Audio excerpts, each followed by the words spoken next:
মুনকার নেকিরের নাম কি কোরআনে আছে, এবং এই কথাগুলো বিশ্বাস করলে কি হয় যে আল্লাহ বলছেন ওই যে রব্বানা আমাত্তা নাসনাতাইনি, দুইটা মরণ দুইটা জীবন, সেখানে আপনার জীবন হয়ে যায় তিনটা, মরণ হয়ে যায় তিনটা। কাজে এটা তো আল্লাহর কালামকে আপনি পাল্টাইতে পারবেন? আল্লাহ তো চ্যালেঞ্জ করে বললেন লা মুবাদ্দিলা লি কালিমাতিহি, যে আল্লাহর এই বাণীর পরিবর্তনকারী কেউ নাই। তা আপনারা কি আল্লাহর বাণী পরিবর্তন করবেন? যে মৃত্যু থেকে ইসরাফিলের দ্বিতীয় সিংহার ফুৎকার পর্যন্ত, মৃত্যু থেকে কিয়ামত পর্যন্ত মানুষকে এই সময়ের মধ্যে আর জীবিত করা হবে না। যদি জীবিত করার কথাটা আপনি বিশ্বাস করেন তাহলে কোরআন উল্টে যাবে, তাহলে হায়াত দুইটার জায়গায় তিনটে হয়ে যাবে, মরণ দুইটার জায়গায় তিনটে হয়ে যাবে, যেটা কোনোভাবেই এটা মানে এভাবে বিশ্বাস করলে আপনার ইমানই থাকবে না। যে মানুষটার মধ্যে রূহ নাই, প্রাণ নাই, এখন তার দেহটা পছন্দ ধরতে শুরু করছে, ফেরেশতার আশিয়াটের বসাই ফেলাইল, এটা কীরকম কথা? মানুষকে এইভাবে জীবিত করার কথা আল্লাহ বলছেন? আল্লাহ তো বলছেন প্রথমবার তোমাকে যেভাবে সৃষ্টি, তোমার আগে বডি তৈরি করা হয়েছে, তারপর তোমার মধ্যে রুহ ঢুকানো হয়েছে, ওইভাবেই কামা বাদাকুম, তাও ওভাবেই তোমাকে দ্বিতীয়বার সৃষ্টি করা হবে। তো আল্লাহ বলছেন যে সকাল সন্ধ্যা তাদেরকে তাদের ঠিকানা দেখানো হয়। এখন আপনি যদি বলেন যে না, তাদেরকে বসানো হয়, পিটানো হয়, মারা হয়, চিৎকার করে, পাঁজরের হাড্ডি এমনভাবে চাপ দিয়ে পাশ থেকে ওপাশে মিশিয়ে ফেলানো হয়, তাহলে এটা তো আল্লাহ বলে নাই। এইটা যদি এখনই হয় তাহলে বিচারের দিন হাসরের ময়দানে কি বিচার করবে বলেন? তাহলে একজন মানুষ মোমেন কি না এটা প্রমাণ হবে, একজন মানুষ শাস্তি হবে কি না হবে এটা প্রমাণ করবে বালেগ হওয়ার পর থেকে মৃত্যু পর্যন্ত তার সমস্ত আমলগুলি পরীক্ষা করা হবে, এবং সেই আমলগুলি যদি পরীক্ষা করা হয় তার মধ্যে প্রমাণ হবে যে আল্লাহর কোরআনের সব আয়াতগুলি সে মানছে কি মানেনি। এইটার উপরে একটা মানুষের বিচার হবে। আর এখানে আপনার তো মুখের কথা, রব্বি আল্লাহ, দিনী আল ইসলাম, মোহাম্মদ সাল্লাল্লাহু আলাইহি ওয়াসাল্লাম নবী, এ তো মুখের কথা, এইটাই তো হবে না। এখানে তো আল্লাহ কোরআনে পরিষ্কার বললেন যে তারা আল্লাহকে অস্বীকার করে না, মোহাম্মদ সাল্লামকে অস্বীকার করে না, অস্বীকার করে কি আল্লাহর আয়াতগুলি। আর একই কবরে হাজার হাজার মানুষ দাফন করা হয়, সেখানে কারে ভেস্তে চাদর দেবে আর কারে দোজকের বিছান দেবে, এটা তো একটা আশ্চর্য ধরনের কথা। আর আল্লাহ তো বলেই দিয়েছেন যে কামা বাদাকুম তাউদুন, প্রথমবার যেভাবে তোমাকে আমি প্রাণ দেওয়ার আগে আমি তোমার বডি তৈরি করছি, দ্বিতীয়বার তোমাকে আমি প্রথম সিংহার ফুৎ করে বডি তৈরি করব, দ্বিতীয় সিংহার ফুৎ করে তোমার মধ্যে নফস দেব, তারপর তুমি তৈরি হবে। তো ওই প্রথমটা যেরকম দ্বিতীয়টা ওই রকম, কিন্তু মাঝখানে কবরে এই মরা দেহ, পচা দেহ, এইখানে কি ইঞ্জিন যোগ হইতে পারবে? বিষয়টা হলো যে জিনিসটা আমরা দীর্ঘদিন ধরে লালন করে আসছি আমাদের মনে, সেই জিনিসটা হঠাৎ করে ত্যাগ করা খুব কঠিন হয়ে পড়ে। যতই সত্য হোক ওরা মনকে বোঝাতে পারে না যে এতদিন আমরা এটা শুনলাম, এতদিন আমরা এটা বুঝলাম, এখন কেন নয়। তো এখন আমাদের বিষয়টা হলো যে আমাদের মুরব্বীরা তারা যে মানুষে মিথ্যা কথা বলতে পারে এটা তারা মনে করে না। যারা আদম হওয়া, শয়তান যখন আল্লাহর কসম করছে তখন আদম হওয়া মনে করছেন যে আল্লাহর নামে কসম করে কেউ মিথ্যা বলতে পারে না, তাই শয়তানের কথা শুনে তারা যা করার তা করেছে। তো আমাদেরও মুরব্বীজনদের এগুলোই যে তারা এই সমস্ত বিষয় সত্য মনে করেছেন যে আল্লাহ রসুলের নামে মিথ্যা বলবে, কিন্তু আমরা কোরআন গবেষণা করার আগে আমাদের মধ্যে ওই ভুলগুলো ছিল। আমরা একেবারে প্রথম থেকেই এগুলি আমরা জানতাম না, এগুলো কোরআন গবেষণা করলে এটা প্রমাণ হয়। তো দু একটা আয়াতের তর্জমা করি, তারপর বিষয়টা বলবো। আউযু বিল্লাহি মিনাশ শাইতানির রাজিম। রব্বানা আমাত্তা নাসনাতাইনি ওয়া হাইয়াইতা নাসনাতাইনি ফা'তারাফনা বিযুনুবিনা ফাহাল ইলা খুরুজিম মিন সাবিল। সূরা মুমিনের 11 নম্বর আয়াত। বিচারের পরে যখন মানুষ দোজখে প্রবেশ করবে তখন তারা বলবে, হে আমাদের রব, আমাত্তা নাসনাতাইনি, দুবার আপনি আমাকে জীবিত অবস্থায় রেখেছেন, ওয়া হাইয়াইতা নাসনাতাইনি, এবং আমাত্তা নাসনাতাইনি, দুবার আপনি আমাদেরকে মৃত অবস্থায় রেখেছেন, ও আহিয়াইতা নাসনাতাইনে, দুবার আমাদেরকে জীবিত অবস্থায় রেখেছেন, ফা'তারাফনা বিযুনুবিনা, আমরা আমাদের অপরাধ স্বীকার করলাম, ফাহাল ইলা খুরুজিম মিন সাবিল, বের হওয়ার কি কোনো পথ আছে? আয়াতুল স্পষ্ট মুহকাম, মানে দোজখে যাওয়ার পরে তারা বলবে যে আমাদের রব, দুবার আপনি আমাকে মৃত অবস্থায় রাখছেন, কাইফা তাকফুরুনা বিল্লাহি ওয়া কুনতুম আমওয়াতা, আমরা প্রথম সবাই মরা ছিলাম, আবার সামনে আমরা মরব, এই দুইটা মরণ। আর দুটা জীবন, এইটা নাচনা তাই না। এখন আমরা জীবন ভোগ করছি, ইসরাফিলের দ্বিতীয় সিংহার ফুৎকার পরে আমরা মাঠে উঠব, বিচার হবে, তারপর আমরা দ্বিতীয় জীবনে প্রবেশ করব। এটা সব পরিষ্কার করার কথা। তো এই আয়াত দ্বারা প্রমাণ যে মৃত্যু থেকে ইসরাফিলের দ্বিতীয় সিংহার ফুৎকার পর্যন্ত, মৃত্যু থেকে কিয়ামত পর্যন্ত মানুষকে এই সময়ের মধ্যে আর জীবিত করা হবে না। যদি জীবিত করার কথাটা আপনি বিশ্বাস করেন তাহলে কোরআন উল্টে যাবে, তাহলে হায়াত দুইটার জায়গায় তিনটে হয়ে যাবে, মরণ দুইটার জায়গায় তিনটে হয়ে যাবে, যেটা কোনোভাবেই এটা মানে এভাবে বিশ্বাস করলে আপনার ইমানই থাকবে না। ইসনাতাইনি মানে দুই, পরিষ্কার। এই কথাটা বলছে কিন্তু দোজকবাসীরা, কিন্তু আল্লাহ যখন এটা কোরআনে উল্লেখ করছেন তখন তো আল্লাহর কথা হয়ে গেল। কথা বুঝতে পারছেন? আচ্ছা, তো এখন মৃত্যুর পরে যে মানুষ কষ্ট পাবে, এটাও ওই সূরারই ৪৬ নম্বর আয়াতে আল্লাহ বলছেন যে যারা অপরাধী তারা খারাপ অবস্থায় থাকবে।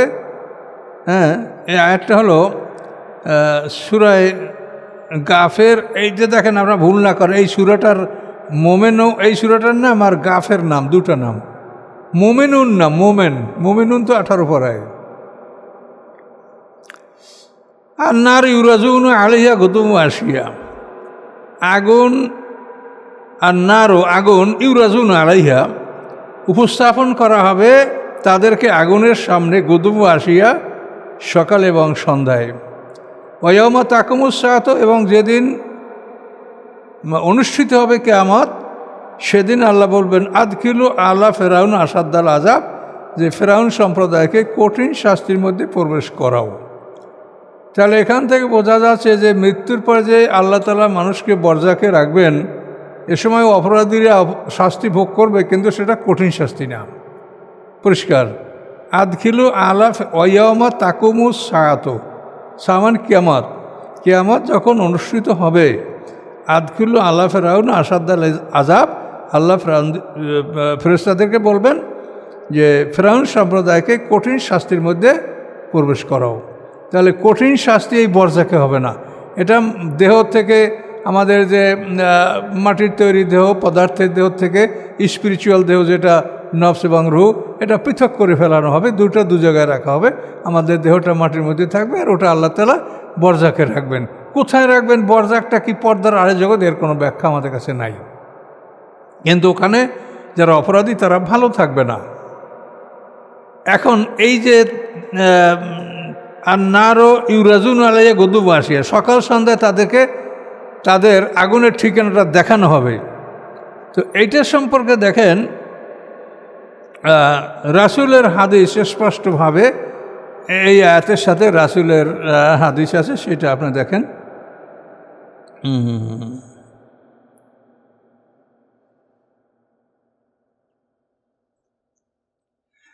ইউরাজু রুহা কুল্লা কাফেরেন আলা নারে বোকরাতা আসিয়া মা দামাতের দুনিয়া, জানি ইলা কিয়ামত শাহ, মানে কিয়ামত পর্যন্ত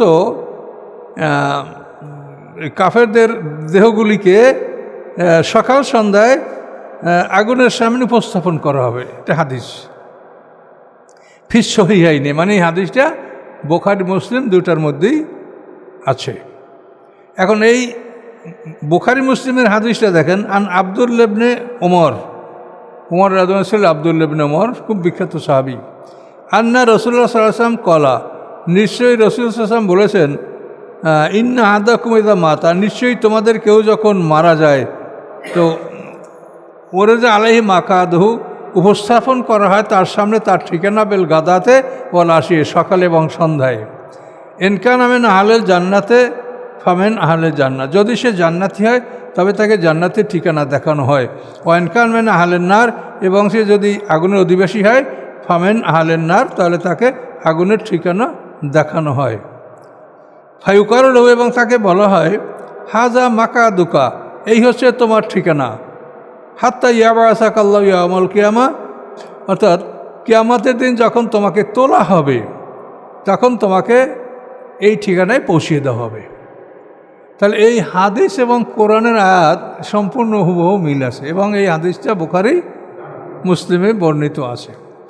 এখন এই হাদিস বুখারী মুসলিমে থাকার পরে আমরা যদি আবার বুখারী মুসলিমের ব্যতিক্রম হাদিস পাই তাহলে আমরা কোনটা মানব? এই দেখেন দ্বিতীয় হাদিস, কবরে যখন, এখানে হাদিসটা আমি পড়ে শোনাই।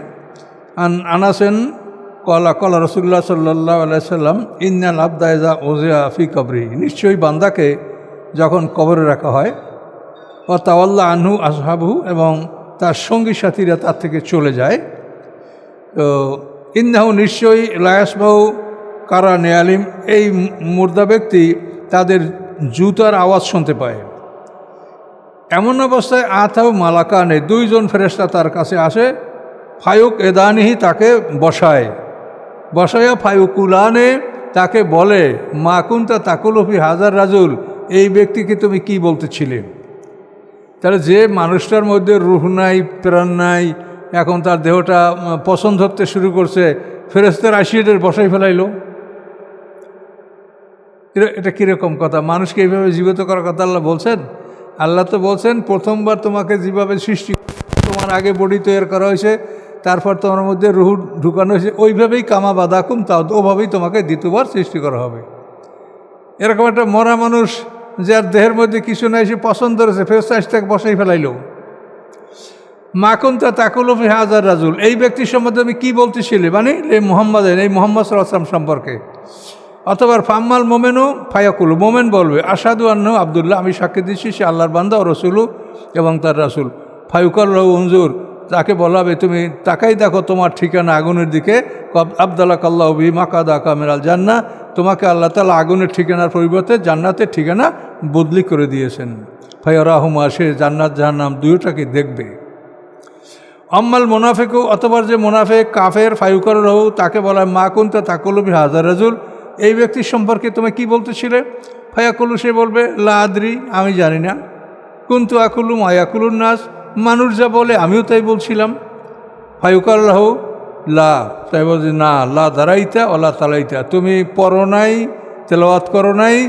ওয়ুদ্রুবু বে মাতারিকে মিন হাদিদিন, এবং তাকে পিটানো হবে লোহার মুদগার দ্বারা, মুগুর দ্বারা, এমন পিটান যে ফায়ুসিহু সহিয়াতান ইয়াসমাউহা, এমনভাবে সে চিৎকার করবে, সেই চিৎকার শুনতে পারবে যারা তার আশেপাশে আছে, গায়রু সাকালান, জিন ইনসান ব্যতীত। বুখারী মুসলিম মিশকাত। এখন আগে যে হাদিসটা শুনলেন সেটা বুখারী মুসলিম, আর এটাও বুখারী মুসলিম মিশকাত। এখন আপনি কোনটা মানবেন? এখন যেটা কোরআনের সাথে মিলে সেইটা মানবেন, না কোরআনের সাথে যেটা মিলে না সেটা মানবেন? আর বুখারী মুসলিম কেনই বা দুই রকমের কথা বলবেন? কোরআনে তো দুই রকমের কথা নাই, কোনটা সত্য? তো এখন এইভাবে আরও বহু হাদিসগুলি আছে, সবই ওই রকম। এর সামনে আর এক হাদিস আছে, এমনভাবে পিটান মারা হবে যে তাকে মাটির সাথে ধুলার সাথে মিশিয়ে দেওয়া হবে, তারপর আবার তার মধ্যে প্রাণ ঢুকানো হবে, তারপর আবার তাকে মারা হবে, এইভাবে তাকে শাস্তি দেওয়া হবে। এখন এই কথাগুলি যে কোরআনের খেলাফ, সেইটা আপনারা বোঝার চেষ্টা করেন যে এটা কোরআনের খেলাফ কেন। আল্লাহ তাআলা বলেন লা মুবাদ্দিলা লিকালিমাতিল্লাহি ওয়া লাকাদ জাআকা মিন নাবাইল মুরসালিন, আল্লাহ বলেন আল্লাহর বাণীর কোনো পরিবর্তনকারী নাই। আল্লাহ যা বলেছেন তার এই বাণীকে কেউ পরিবর্তন করতে পারে না।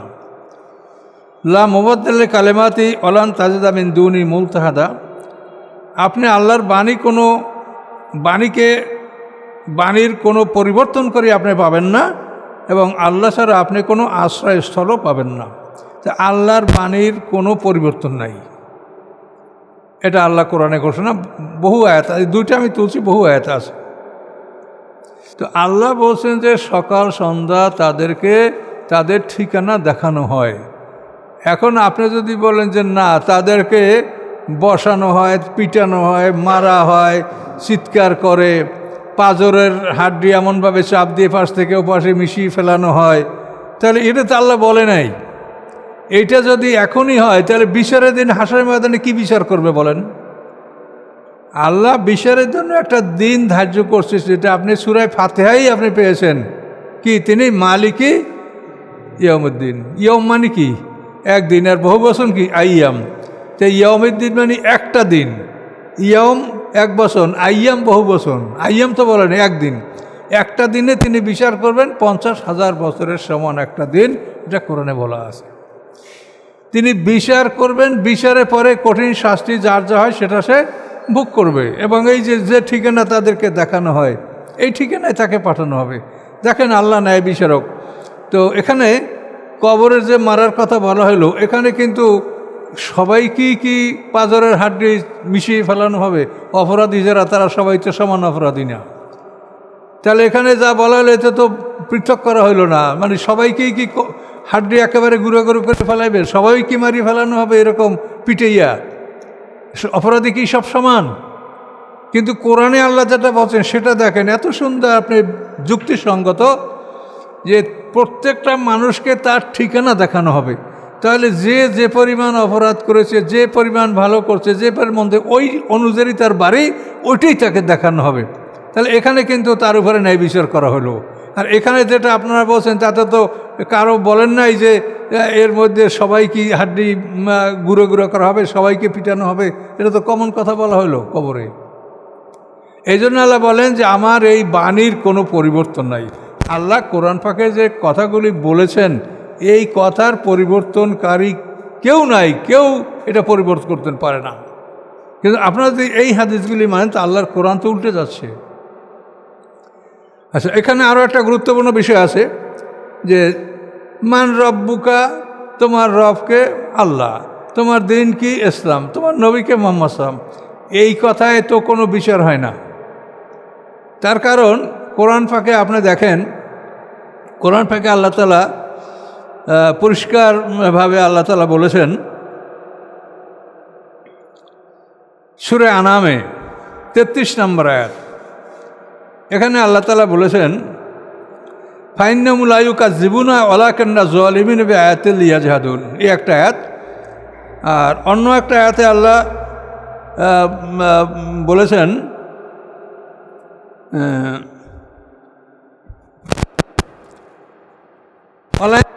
মান খালাকাস সামাওয়াতি ওয়াল আরদ ওয়া সাখখারাশ শামসা ওয়াল কামারা লা ইয়াকুলুনাল্লাহ। আপনি যদি এই কাফেরদেরকে জিজ্ঞাসা করেন আকাশ পৃথিবীকে সৃষ্টি করেছে, চন্দ্র সূর্যকে কে নিয়ন্ত্রণ করে, লা ইয়াকুলুনাল্লাহ, তারা অবশ্যই বলবে যে এটা আল্লাহ করেন। এটা কাফেরদের উক্তি। আচ্ছা, তো এইটা কাফেররা এরকম বহু আয়াত আছে। ওয়ালাইন সালতাম্মান খালাকাস সামাওয়াতি ওয়াল আরদা লা ইয়াকুলুনাল্লাহ, এটা লোকমানের 25 নম্বর আয়াত। আর আগেরটা আনকাবুতের 61 নম্বর আয়াত। প্রথমটা যে আকাশ পৃথিবী চন্দ্র সূর্য নিয়ন্ত্রণ কে করে, আনকাবুত 61 নম্বর আয়াত। আর আকাশ পৃথিবীকে সৃষ্টি করেছেন লোকমানের 25 নম্বর আয়াত। তো ও কাফেররা সবই বলে আল্লাহ করছে। এখন এগুলি আল্লাহ করছে, এইটা করলে কি তারা এই স্বীকৃতি দিলে কি তারা মুসলমান হইল? কখনোই না। এই স্বীকৃতি দেওয়ার কারণে কি তারা মুসলমান? না, তো তারা কাফের। তো কাফেরদের বিবরণী আল্লাহ এটা কোরআনে বলেছেন। তাহলে এখন কবরে একজনে যদি বলে রব্বি আল্লাহ, তাহলে এই কথা বলাই সে মুমিন হয়ে গেল? বলবেন যে নবীর কথাও তো স্বীকার করছে, সেদের নবীর কথাও শোনেন। এখানে আল্লাহ বলেন সূরা আনামের 33 নম্বর আয়াত, কদ না'লামু ইন্নাহু লা ইয়াযুনুকাল্লাযীনা ইয়াকুলুনা ফাইন্নাহুম লা ইউকাযযিবুনাকা ওয়ালাকিন্না যালিমিনা বিআয়াতিল্লাহি ইয়াজহাদুন।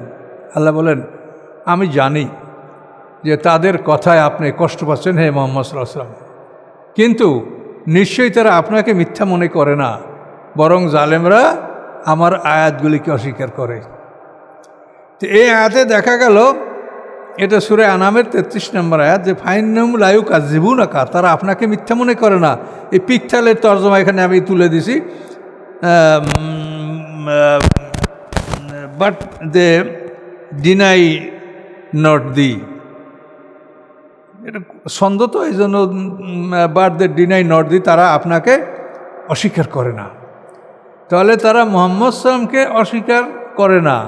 তাও আল্লাহ কোরআনে বলছেন, আল্লাহ বললেন কি, জালেমরা আমার আয়াতগুলি অস্বীকার করে।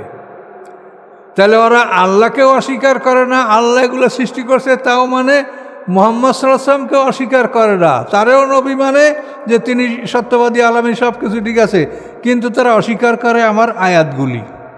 তাহলে দেখা গেল যে এখন মুখে যদি কেউ বলে আল্লাহ তিনি সৃষ্টিকর্তা, তিনি রব, মুহাম্মদ সাল্লাম নবী, এ কথায় তো আল্লাহ তাআলা তাদেরকে মোমেন বলেন নাই, বলছেন কি যে তারা আমার আয়াতগুলি অস্বীকার করে।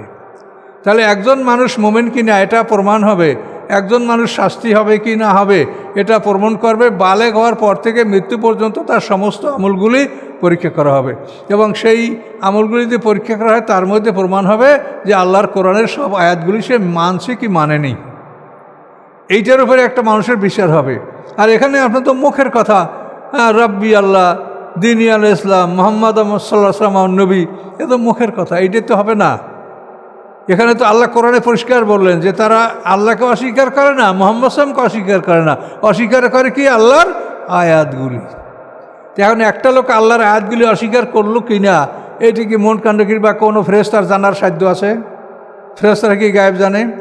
আল্লাহ পরিষ্কার বলেছেন লা ইয়ালামু মান ফিস সামাওয়াতি ওয়াল আরদিল গায়বা লা ইয়ালামুল গায়বা মান ফিস সামাওয়াতি ওয়াল আরদি ইল্লাল্লাহ।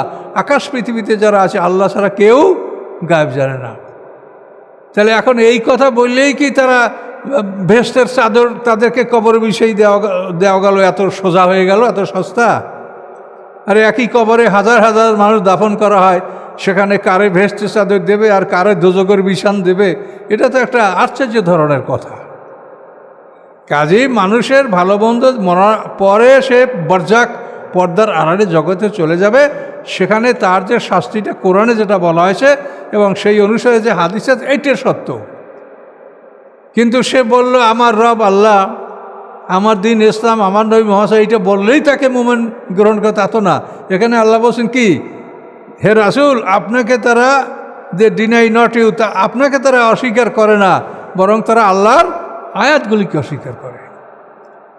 তা আমাদের সময় দেখেন তো এটাই তো প্রমাণিত হবে। আমরা রাসূলের প্রতি সবারই মহব্বত আছে, ঈদে মিলাদুন্নবী, সিরাতুন্নবী সবই আমরা করি, কিন্তু কোরআনের আয়াত সেখানে আমরা মোটেও নাই। আয়াতগুলি আমরা অস্বীকার করতেছি, বহু মানুষের জীবনটা প্রমাণ হবে। তাহলে কোরআন যেটা বলছে স্পষ্ট, আমরা তো কোরআনের বাইরে কোনো কথা আপনাকে বলছি না, কোরআন যেটা স্পষ্ট বলছে তাতে একটা মানুষ আমার রব আল্লাহ, সৃষ্টিকর্তা আল্লাহ, এইটা বললে সে মোমেন হয় না, এবং মুহাম্মদ সাল্লাল্লাহু আলাইহি রাসূল তিনি নবী এটা বললেও যে সে মোমেন হয় না। মোমেন হওয়ার শর্ত হলো ইন্নাল্লাযিনা আমানু ওয়া আমিলুস সালিহাত, ঈমান আনবে, আমলও করবে। তো ঈমান এনেছে, আমল করেছে কি না, এটা তো তার আমলনামা পরীক্ষা ছাড়া কোনোভাবে বোঝা যাবে না। কাজেই সেখানে এই আমলনামা পরীক্ষা করার কারো ক্ষমতা আছে? মুনকার নেকিরের নাম কি কোরআনে আছে? এবং এই কথাগুলো বিশ্বাস করলে কি হয় যে আল্লাহ বলছেন ওই যে রম্বানা আমাত্তা নাস্তাতাইনি, দুইটা মরণ দুইটা জীবন, সেখানে আপনার জীবন হয়ে যায় তিনটা, মরণ হয়ে যায় তিনটা।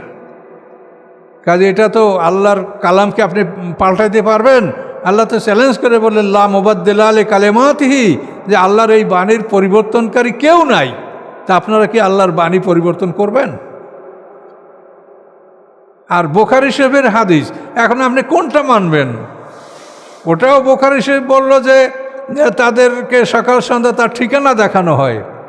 তো এটা কিন্তু ন্যায় বিচার। ঠিকানা আপনাকে যে ঠিকানা আপনি যেটা অর্জন করেন সেইটাই আপনাকে দেখানো হচ্ছে।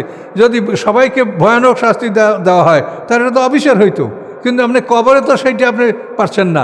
কবরে আপনি বলছেন যে চাপ দিয়ে ভেঙ্গে চুরিয়ে ফেলাইবে, পিটিয়ে যাগো, সবাই পিটবে, সেখানে তো আপনি ভাগ করতে পারলেন না। আর আল্লাহ যেটা বলছে সেখানে আপনার ঠিক মতো বলছে যে তুমি যা করছো সেই ঠিকানা তোমাকে দেখানো হবে। তাহলে আল্লাহর কথা আর এই কথা দেখেন, আল্লাহর কথার সাথে কোনো কথা মিলে না। আল্লাহ ন্যায় বিচারক। আর এই বুখারী শরীফ কয় রকমের হাদিস বলবে, এখন কয়টা আপনার কয় রকমের হাদিস আমরা মানব? হ্যাঁ, এক বুখারী কয় রকম বলবে? এই বুখারী মুসলিম প্রথম বললো এই হাদিস আব্দুল্লাহ ইবনে উমরের যে ঠিকানা দেখানো হয়, আর পরে যে বললো না গো পিটানো হবে। কবরেই যদি পিটানো হয় তাহলে বিচার কি হবে? তাহলে বিচার কি ওই মরার সাথে সাথেই বিচার হয়ে গেল? তাহলে বিচারের দিন ধার্য করা হচ্ছে কি জন্য? সেদিন কি করা হবে তাহলে?